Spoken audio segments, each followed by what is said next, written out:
ভাসমান এলএনজি টার্মিনালে আগুনের পর সারা দেশে ভয়াবহ গ্যাস সংকট। চুলায় আগুন নেই, শিল্প কারখানায় উৎপাদন ব্যাহত, আর সিএনজি পাম্পে দীর্ঘ লাইনে দুর্ভোগে পড়ছেন চালকেরা। কবে স্বাভাবিক হবে পরিস্থিতি, সেই অপেক্ষায় সাধারণ মানুষ। অগ্নিকাণ্ডে ক্ষতিগ্রস্ত ভাসমান এলএনজি টার্মিনাল বন্ধ থাকায় প্রতিদিন প্রায় ৪৫ থেকে ৫০ কোটি ঘনফুট গ্যাসের সরবরাহ কমে গেছে।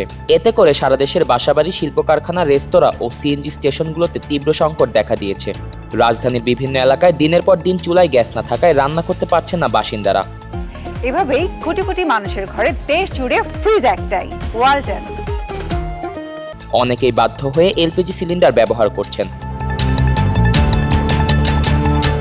গ্যাসের চাপ কম থাকায় শিল্পাঞ্চল আশুলিয়া, গাজীপুর, সাভার, নারায়ণগঞ্জ ও নরসিংদীর অনেক কারখানায় উৎপাদন ব্যাহত হয়েছে। কোথাও কোথাও পুরোপুরি বন্ধ রাখতে হয়েছে উৎপাদন কার্যক্রম। একই সঙ্গে গ্যাস ভিত্তিক বিদ্যুৎ উৎপাদন কমে যাওয়ায় দেশের বিভিন্ন এলাকায় দেখা দিয়েছে লোডশেডিং। রাজধানীর সিএনজি ফিলিং স্টেশনগুলোতেও একই চিত্র। ঘন্টার পর ঘন্টা অপেক্ষা করেও অনেক চালক খালি হাতে ফিরে আসছেন। তবে কিছুটা স্বস্তির খবরও দিয়েছে পেট্রোবাংলা। সংস্থাটি জানিয়েছে, ক্ষতিগ্রস্ত ভাসমান এলএনজি টার্মিনালের মেরামতের কাজ প্রায় শেষ। বিদেশি প্রকৌশলীরা পরীক্ষা নিরীক্ষা করছেন।